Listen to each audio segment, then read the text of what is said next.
you were to see these two glasses of juice, which one would you buy? Those who would buy this glass of juice, raise your hands. You don't get to keep the glass, by the way, just really about the juice. Raise your hands. Okay, put your hands down. Those who would buy this glass of juice, raise your hands. Okay.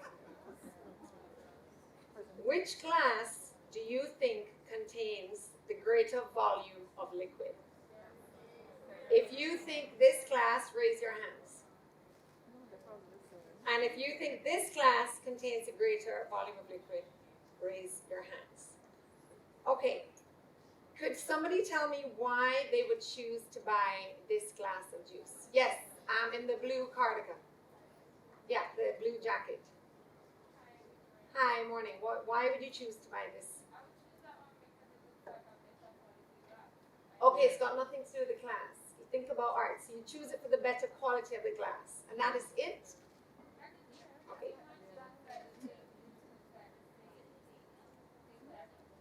Okay, thank you. Somebody over there, if you chose this glass, why did you choose? Yes. The shape of the glass was cleaner. Okay, great.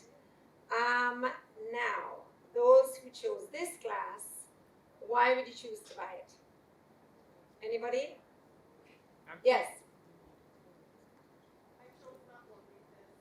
Can you use a mic, please? Mic. You can hold it comfortably. Why?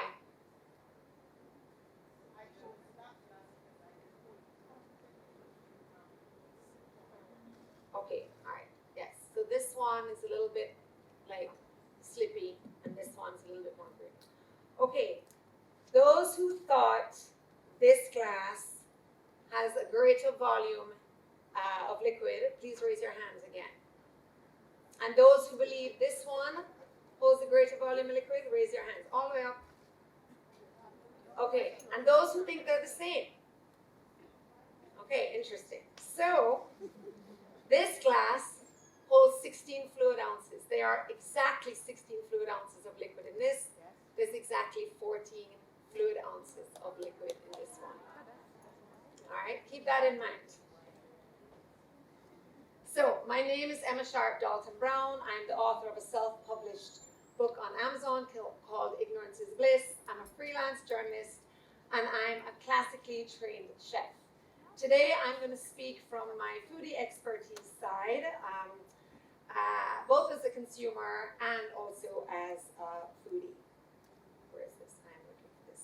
Today's topic is shrinkflation, slimflation. So, here's an example of shrinkflation. What is shrinkflation?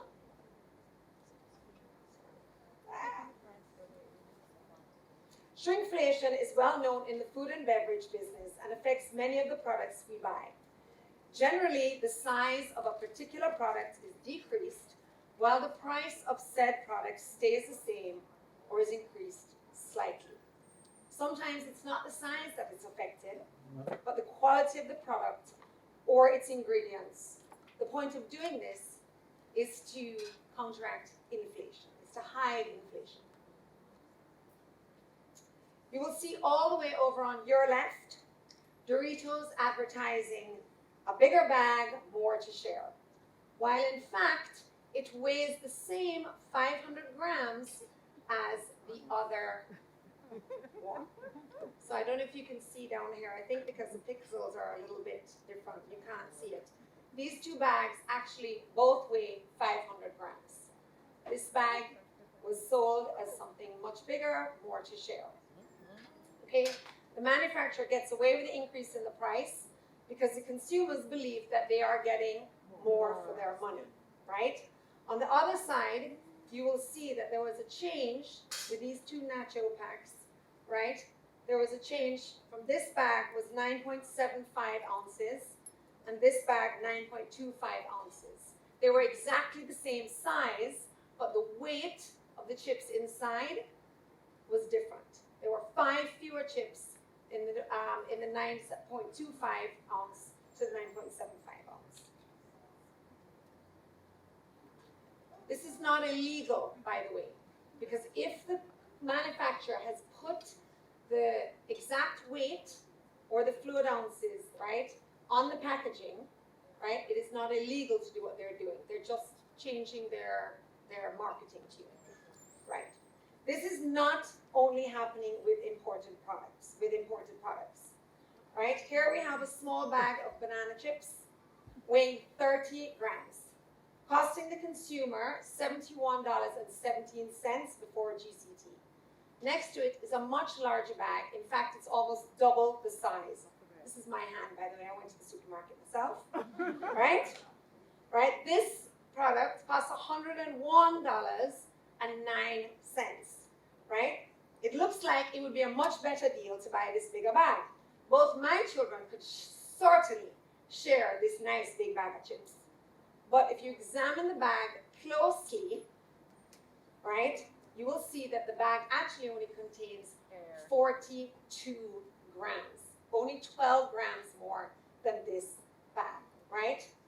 So per chip, that bag is actually far more expensive, and if you were to calculate it, it should be costing $99.64. Here are where things get a little too sneaky for my liking. Look at each of these pictures. I don't know if you can see so clearly, but I'll explain them. On your left, you will see the barcode of the cashew nuts matches the barcode. So it does actually, you can't see because of pixels. This barcode is identical to that barcode. All right? The sticker shows 35 grams. The sticker shows that these cashew nuts weigh 35 grams. On the pack itself, it is 28 grams. What has happened here is the manufacturer has changed the weight of its product, but it has not changed its barcode, and it has not attempted to alert the customers, right, or the companies that they supply. Right, so any company that's buying this, so in other words, a supermarket, they've not been alerted by the manufacturer. They have a barcode, and they're going by what the barcode is. Right? The price of a product is attached to its barcode. So while the weight of the product has decreased, the price remains the same. The same has happened to peanuts and to pistachio nuts. So what is slimflation? Well, when I was a judge for the Jamaica Food Awards back in 2012, I was nice and plump, as you can see. I took up a large volume of space, a little bit like the Pringles, right, on this side. Okay? A year later, 1 year later exactly, I was back as a judge for the Food Awards in 2013. I had slimmed down, but I still cost the same. Much like the slim pack of Pringles, right? So much like the slim pack of Pringles. In fact, one could actually argue that I actually became more expensive when I slimmed down because I then had an offspring who had to eat for the next 10 years to become the 10-year-old he is now. That was very expensive. So jokes aside, slimflation is essentially the same as shrinkflation. Manufacturers have just figured out how to slim down their products and advertise in a way that is appealing to us. So Gatorade got a nice slim waist, as you can see. The manufacturer gets away with this because it advertises that this new slim product, right, this bottle is now easier to hold. Right? So if you look at the bottles, they're the same height. Right? But in fact, the slim one is 4 fluid ounces less than the 32 fluid ounces, and they kept the same price.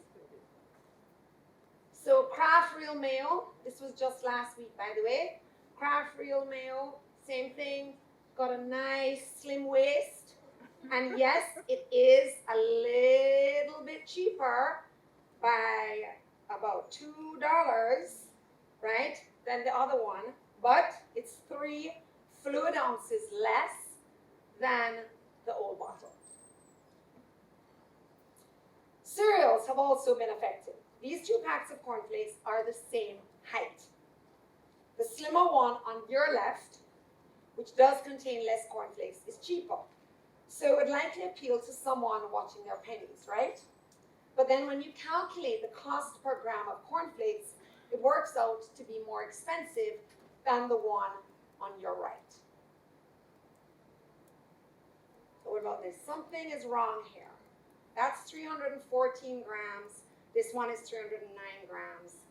This one is taller, right? They're actually the same width that way.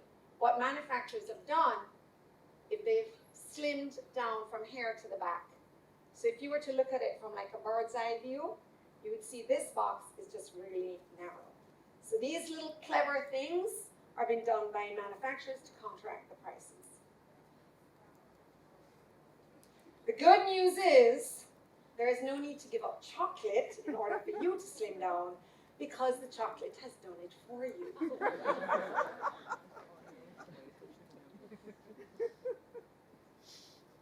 So has butter, by the way.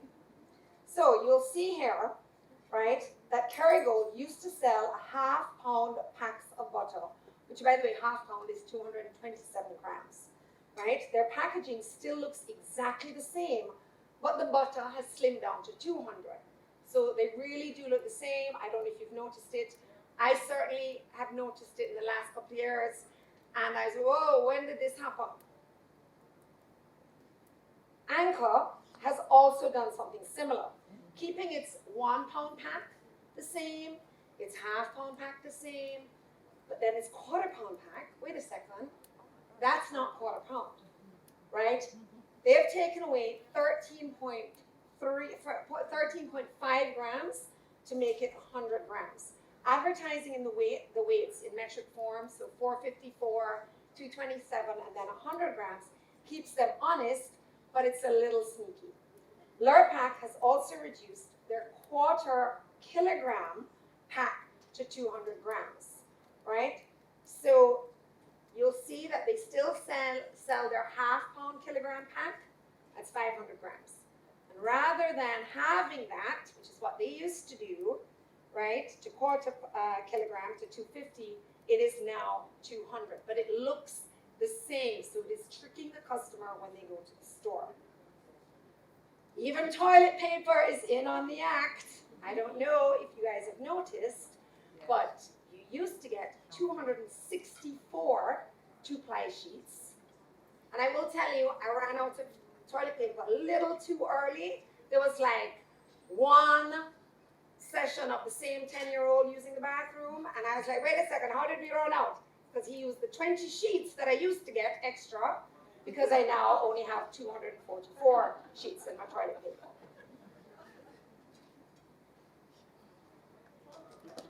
So, wait a second, you know, let me go back there for a second. So these companies recognize that consumers are price sensitive, right? We're price sensitive, we're watching our wallets.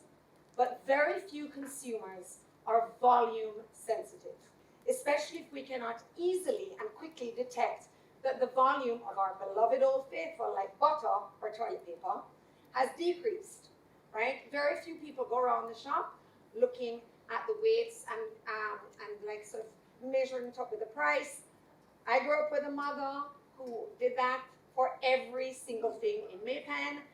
She's here today, and I still do it. And in fact, last week, I'm sure I was caught on camera in the supermarkets taking photographs of all the evidence. Right? We're like, we're not letting her in again. Right? So, let's go to the next one. Sorry. Oh, I need to point this out. Okay, here we go. All right. So some consumers are noticing, however. I went on Reddit and read some reviews about the new Oreo packets. Most painful shrinkflation yet. Opened 2 cookies so far, both of them the same tiny size. So Oreo filling used to go to here, right? Yeah, there we go. Okay, so the reply, you know it's bad when they can't afford cheap bleep Oreo stuffing. Another person writes, it's probably not that the cookie company can't afford filling, just that they can get you to pay more for the double stuff. So The double stuff now looks like how the regular Oreo one used to look. Okay? And yet another review, shrinkflation strikes again, almost 8% less Oreos, but sold for the same price. So, now of course here in Jamaica, we're also having to deal with the ever declining worth of the Jamaican dollar. So even if a product is still technically 10 US, it has gone from costing us, let's say, $1,470 not so long ago, to costing us $1,530 today. The suppliers of our food here in Jamaica, including supermarket owners and restaurateurs, have their hands tied when it comes to this. What they bought for 8 US was $1,176 not so long ago. But now the same 8 US actually costs them $1,224. To boot, they're buying a product that may have weighed 250 grams before, like the chocolate, but now it weighs 180 grams.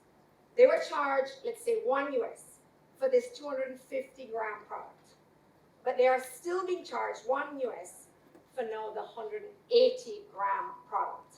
Hence why the 250 gram product now used to cost them $147, while now the 180 gram now costs them $153. On top of this, they all still have to factor in their own transportation and labor costs, their electricity bills, and all the other bills that go into running any business. I spoke with one supermarket owner who reported that certain products like laundry detergent, toilet paper, peanuts, which is how I knew to go to the peanut shelf, by the way, risk my life for that one because I'm allergic, and supplement drinks, whose barcodes and sizes have remained the same, have indeed had their quantity within each packet reduced, as demonstrated on this slide, as I showed you with the nuts. It is hardly noticeable, but what can we do? Your supermarket still needs to make a profit, so do all your businesses that you are buying your food from, whether it's restaurants, pastry chefs, they all need to make profits. They are businesses after all. But this won't mean much to those of us who really need to watch our wallets. How do we fight shrinkflation? We must make a change and save some change. A recent Ministry of Health and Wellness salt consumption study aimed at estimating the dietary sodium content in commonly consumed packaged foods sold in supermarkets and food chain restaurants has found that 2 out of 3 Jamaicans eat almost twice the recommended 3.6 grams of salt per day. This begs for an immediate intervention in order to deal with serious illnesses such as hypertension and cardiovascular diseases, which are often caused by consuming too much salt. Otherwise, it won't just be our bank accounts incurring the costs, it will also be our health. Anyone who knows me well, we know that I pretty much cook every meal from scratch. I was brought up eating local meats, fish, fruits, vegetables, and grown provisions, and I have been raising my own children on the same. The snacks I sent to school have been fruits and vegetables and homemade treats. There was even a time when I baked my own bread. That said, of course, I've always bought certain packet staples, right? So I'm gonna buy my dried beans, my rice, my pasta, my butter, my milk, my flour, my salt. I've also enjoyed the convenience that my children have when they go to school. They're able to buy a boxed lunch or a packet. When the pandemic hit and our Prime Minister sent all our students home, not even I was prepared for just how much I'd be cooking. I would go into the kitchen at 6 every morning, and for the next 12 hours, all I would do is cook and wash up. Now, I worked like that for 16 hours a day in England, but I was paid, right? So doing this for 12 hours, and I'm not exaggerating, in between managing 2 children in online school, and one of them did their work in the kitchen, by the way, right? It was not easy, right? I have hundreds of pictures and videos to prove how much I cooked during that time. There was no reprieve for me, and I grew to resent it. It finally got to the point, after months and months, I simply couldn't go on. I needed a break. And this came in the form of several shortcuts. I let the kids eat cereal for breakfast on a regular basis. That's not me, right? Cornflakes, Rice Krispies. They made toast, and more toast, and bagels, tin beans rather than dried ones, frozen peas, pastas. I bought tacos and got them to just fling in some meat in there. There you go, right? I started ordering out, and I ordered out more than I'd ordered out pre-pandemic, right? Pizza, Chinese, Lebanese, you name it. I needed a break. I was going stir crazy. My cooking videos had stopped abruptly. People came and asked me, what happened? And I had to smile. Oh, when really I just wanted to scream and wring their neck for expecting me to be cooking some more. Again, I was not being paid, right? I was going insane. Some might argue that I still am. Anyway, these little shortcuts I took did indeed free up some valuable time. But our food bills were increasing. We were paying more money for the convenience of opening a box of cereal and a box of milk for breakfast. It was breakfast over which I did not have to labor. But think about this for a moment. Several people labored over getting the box of cereal. And by the way, any of the takeouts that I got, right? Think about this on that bigger sort of like spectrum. Other people were laboring for my convenience. Took labor to process food, box it up, ship it to Jamaica, get it to the SPLAG, then to the supermarket, then onto the shelf, so that I could take my fed up of cooking and tired backside to said supermarket, pick up the cereal, go to the cashier, who's also somebody laboring for my convenience, by the way, and head home to circumvent cooking some of my meals. Please think about that on the restaurateur's level. They are putting in that work, right? Every person is putting in that work so that I don't have to cook. It's wonderful, all right? It is absolutely wonderful, right? So please don't forget, the less work for me, right, the more work for others, right? Right? But within the restaurant industry, there are things happening there as well when it comes to shrinkflation, because it has to. I have noticed there's certain places where the meat is getting less. The salads, the large salads are now shrinking to more small size. And they have to, right? They have to, because they're being affected by inflation as well. They're being affected by the same products we're buying from the supermarket, right? But the choice is mine. So do I pay producers, manufacturers, suppliers, supermarket owners, restaurants alike for all these foods that I want to buy, right, for my convenience? So do I pay them, or do I pay attention to the fact I simply cannot afford to do this on a regular basis, and therefore I need to get my tired backside back into the kitchen? I know what's better for my family and for me, and I know what's better for my wallet. So in the last 6 weeks or so, I have gone back to how things work. I've cut back on the cereal and the milk and the butter and the crackers and the pasta and some of the takeout meals. Notice, please, I say cut back, because there's always a place, right, for those things, and there's always a place for restaurants and supermarkets, right? We need them. They need our support.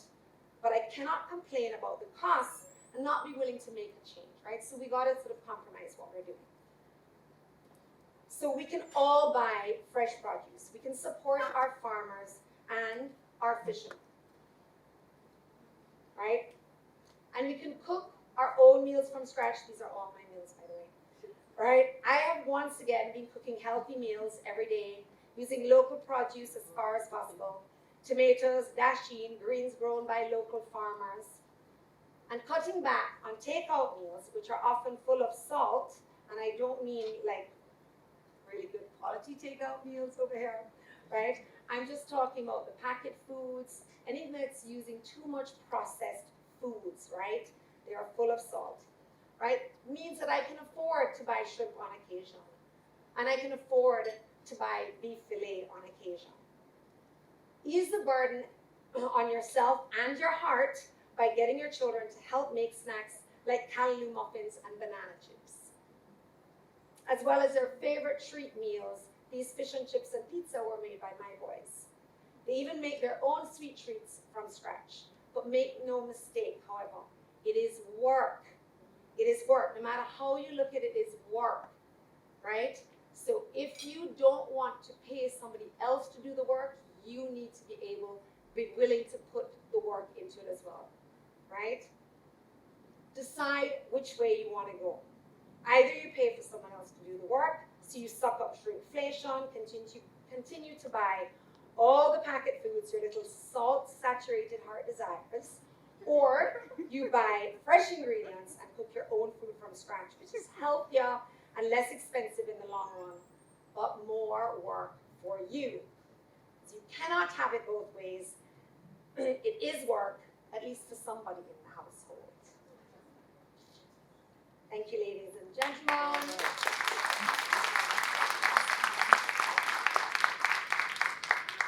Anybody have any questions?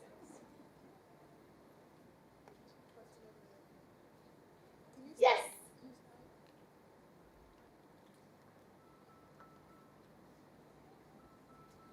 Thank you so much for this presentation. It has really opened my eyes and I was on the edge of my seat. I am a big consumer. Can you speak up a little bit? Thanks. Oh, I said thank you very much for this presentation. I was on the edge of my seat. Quite entertaining and informative. One of the things that stood out for me with your presentation is the fact that we are being cheated. Yeah.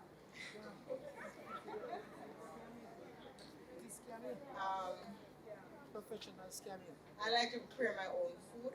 So when you're actually going to prepare your own food, though it takes work, that's something we should be looking forward to. And as a health promoter, yes, foods out there are very bad. I mean, you want to buy something, but the quality is never there. And so staying in your kitchen and really putting your things together is so much more beneficial to your health. Thank you. You're welcome. Anybody else? Yes.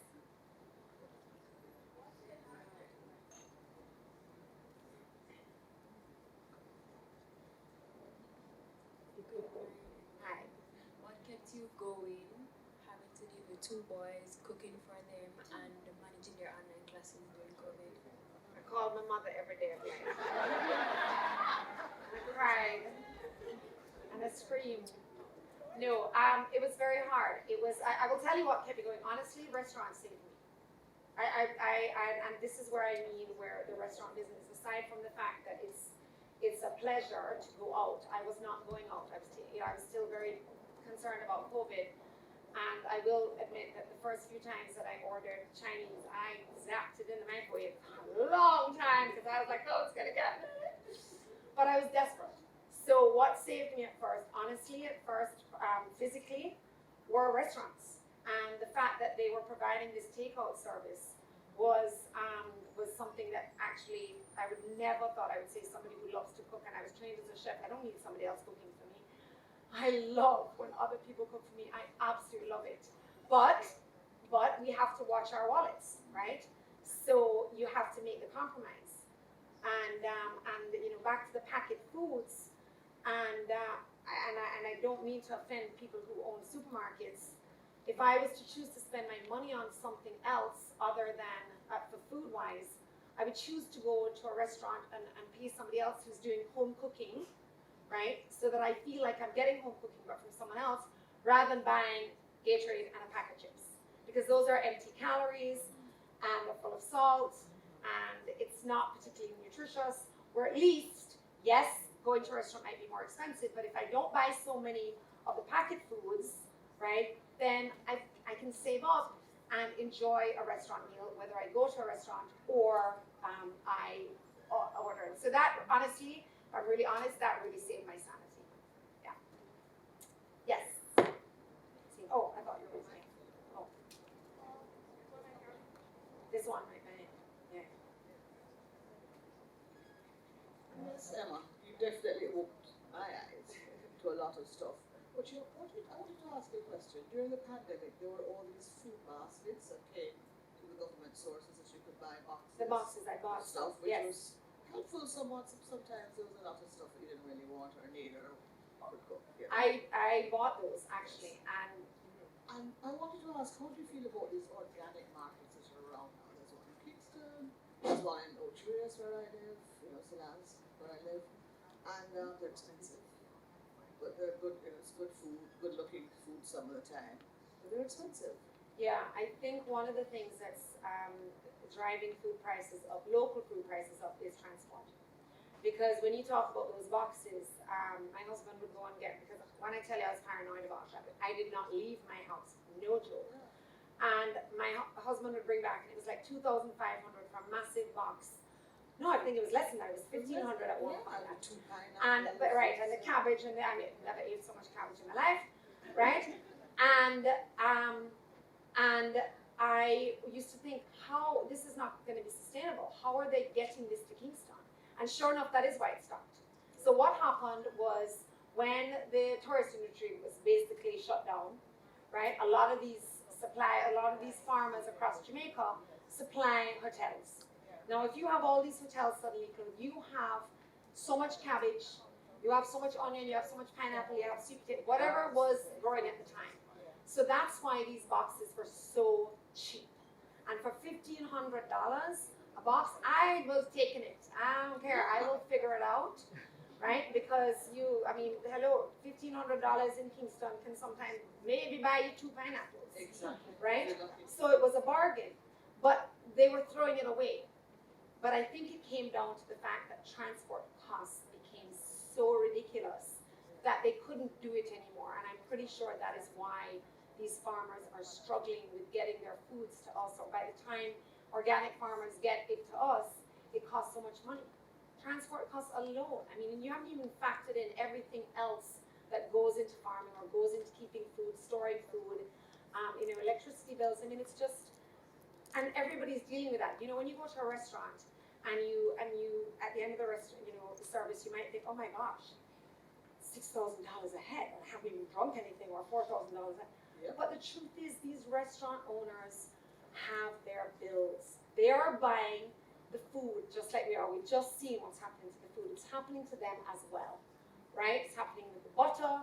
It's happening with flour. It's happening with even fruits and vegetables because of rising transport costs. And then they have to pay their rent, their electricity, their laundry, their staff, labor costs, and all of those things. So at the end of the day, yes, you might think, oh my gosh, this is ridiculous, it's way too expensive, right? But they are there working every single day. And it's funny you said about the bed. When I worked in the industry in London, right, I used to tell people, you cannot open a restaurant unless you're willing to sleep there, right? And you're the only other person I've ever heard in Jamaica say that. But You cannot.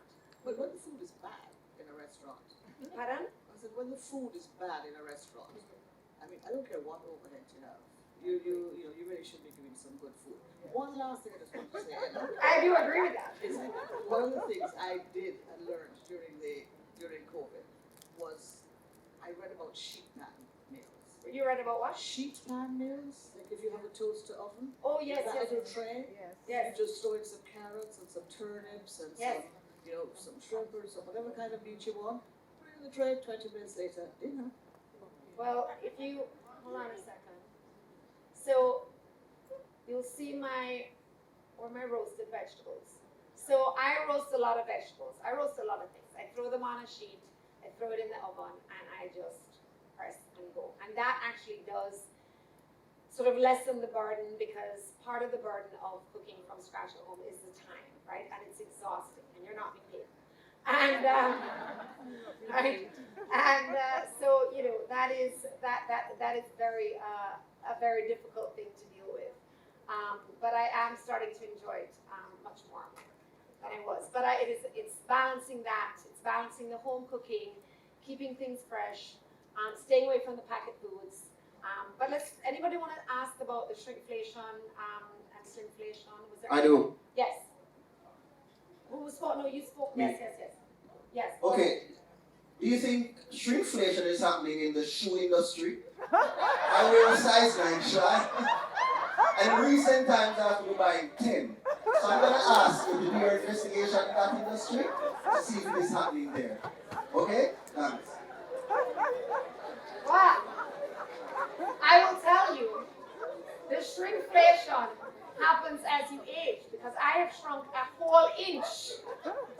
I was 18. So yes, is it? You know, it is funny you say that, and I will actually, I have had experience with that. My sister-in-law came up and visited me from Trinidad in August, at the end of August, and we went to a store that makes their own shoes. I'm not going to say who it was. And her foot is a certain size, and she was going to buy these shoes. And I was like, you really just buy shoes and you don't try them on? Well, you know, I buy these kinds of sales. I'm like, just try it on.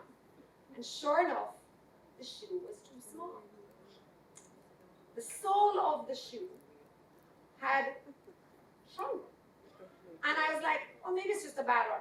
And so she asked for the same size in the different styles. And every single pair, the sole of this shoe had shrunk to what it was before. So it's, you know, we laugh, but yeah, every mickle make a muckle, right? When you're saving pennies, every mickle make a muckle, right? With chips or shoes. Oh, well, yes, they give you bad food. Anybody else want to add? You were, yes. Can you use the mic? Mic. The mic here.